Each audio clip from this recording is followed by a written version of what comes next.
Assalamualaikum warahmatullahi wabarakatuh. Sampurasun. Luar biasa Kang Deddy Mulyadi ya, menjelaskan tentang Sunda Wiwitan ya, dan juga diskusi tentang Sundaland dengan seorang profesor ya. Ini perlu kita simak baik-baik agar kita tidak salah paham tentang arti dari Sundaland dan juga Sunda Wiwitan ya. Oke, mari kita simak videonya bersama-sama. Silahkan.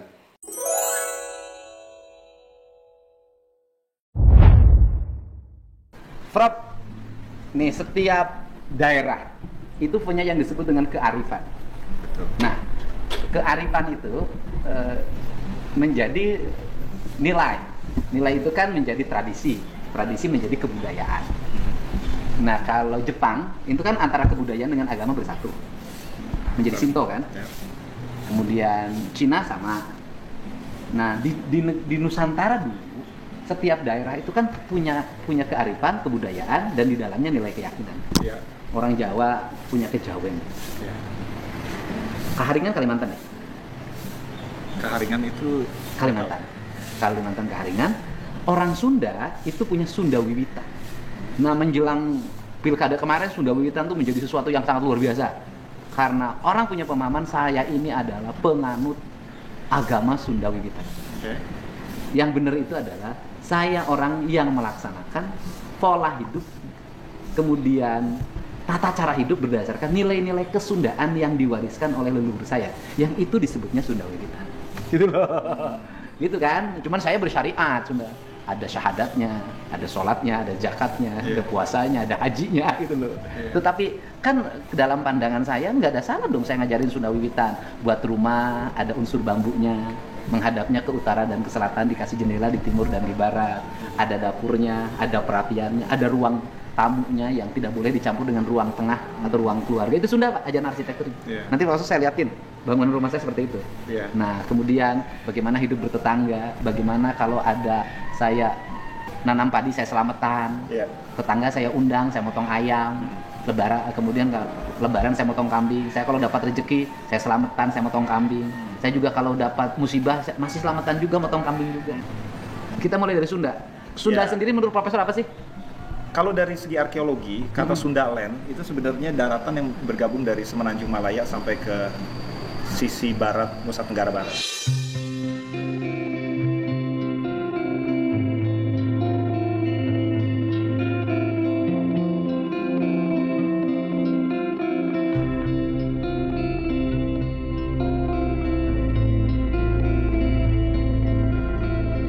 Sekali lagi nih, Sunda itu dalam pandangan arkeologi adalah daratan yang menghubungkan dari Semenanjung Malaya sampai ke kira-kira sebelah barat garis Wallace begitu. Apa di mana itu? Ya, dari Kepulauan Halmahera ke bawah sampai ke bagian barat dari Nusa Tenggara Barat. Itu disebut Sundaland. Sebenarnya. Yang orang Sunda dulu menyebutnya Sunda kecil. Bisa jadi, tapi saya tahu dulu peradaban manusia yang kalau diteliti itu lahirnya dari Afrika, itu pertama kali sampai ke tanah air itu lewat jalur Sundaland. Ternyata Sundaland itu adalah hamparan dataran luas ya, hamparan daratan luas ya. Luar biasa. Ada Sunda besar, Sunda kecil, itu disebut Sundaland ya. Luar biasa. Bukan hanya nama suku orang Sunda yang ada di Jawa Barat ya. Itu asal muasal dari Sundaland ya. Hamparan daratan luas ya, yang ada di Nusantara. Nah, sekarang kembali pada Sunda. Jadi Sunda itu dalam arti pandangan ilmu pengetahuan tadi itu adalah daratan. Sundaland. Sundaland itu sebuah teritori. Teritori wilayah. Daratan ya. Yang menghubungkan sebelum air lautnya meninggi.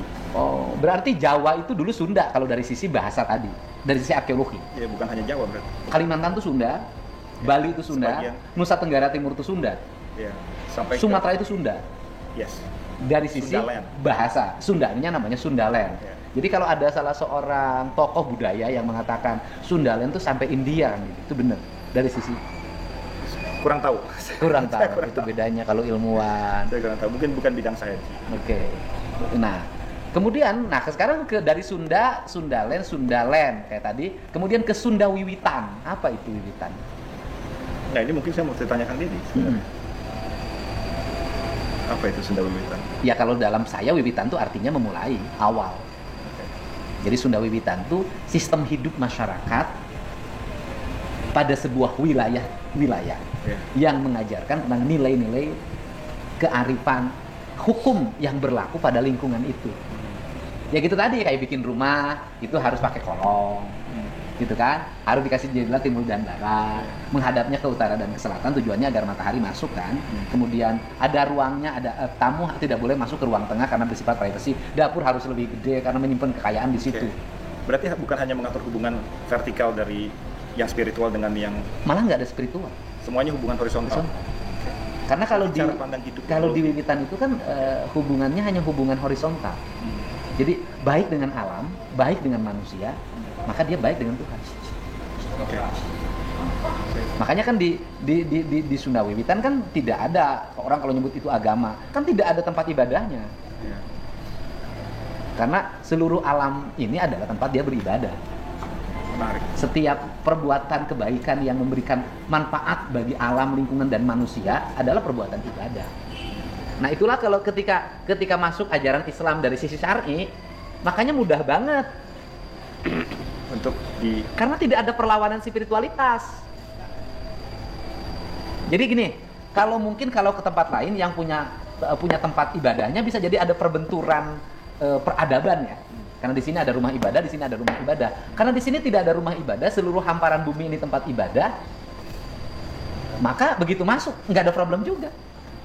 Hanya nyuruh orang untuk salat, nyuruh orang untuk puasa, nyuruh orang untuk bayar zakat, nyuruh orang untuk haji. Dari sisi ininya yang diawali dengan bersyahadat.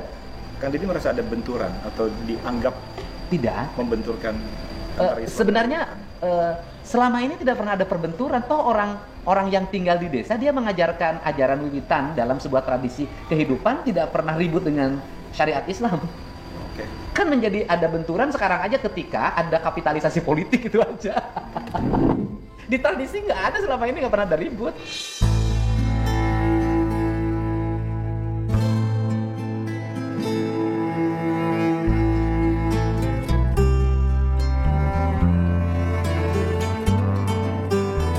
Ya kita mau hidup dalam open society prinsipnya ya Kang Didi ya, untuk mendukung demokrasi.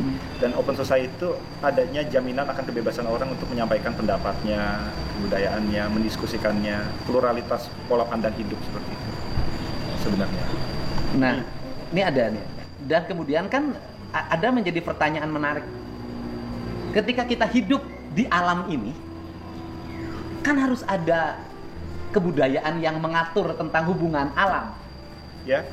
Bagaimana cara meletakkan rumah, bagaimana aliran sungai harus terurus, bagaimana aliran sawah harus tertata, di mana meletakkan kampung, dunia atas, dunia tengah, dunia bawah, bagaimana meletakkan spiteng, tempat pembuangan limbah rumah tangga. Nah seluruh itu sebenarnya ada di dalam ajaran Wiwitan itu. Iya, itu sebenarnya hal yang serius untuk dipelajari ya, karena kalau orang mau tahu tentang bagaimana harusnya kita menyikapi alam, orang yang kebanyakan saya tahu, mungkin karena saya berkarir di daerah barat, itu selalu menggunakan kiblat environmental ethics dari barat, seperti karya Aldo Leopold, ilmuwan-ilmuwan dari Belanda seperti itu. Tapi memang jarang yang mengangkat dari Nusantara ini.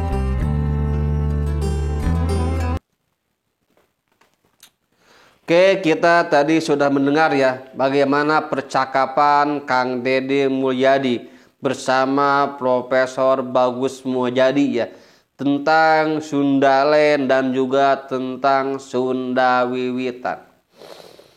Saya juga baru ngeh ya, ternyata memang Sunda Wiwitan itu tidak punya tempat ibadah. Tidak punya tempat ibadah karena Sunda Wiwitan itu bukanlah suatu agama, tapi suatu sistem nilai kehidupan.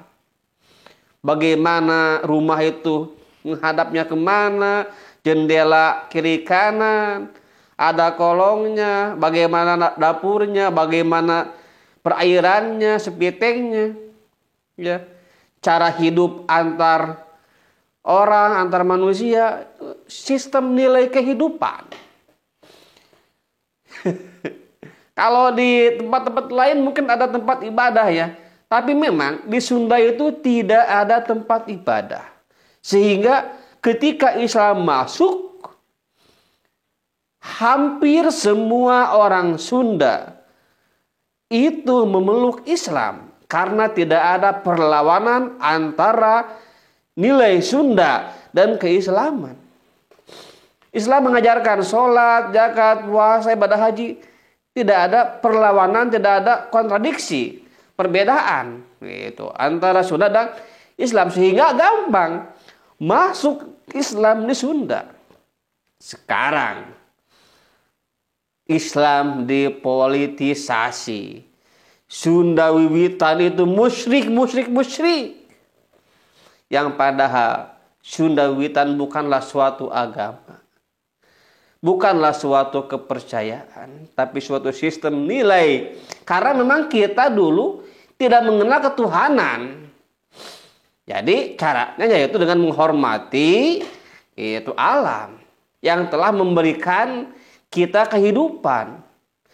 Air yang telah memberikan kita kehidupan, udara yang telah memberikan kita kehidupan, matahari yang telah memberikan kita kehidupan, api yang telah memberikan kita kehidupan.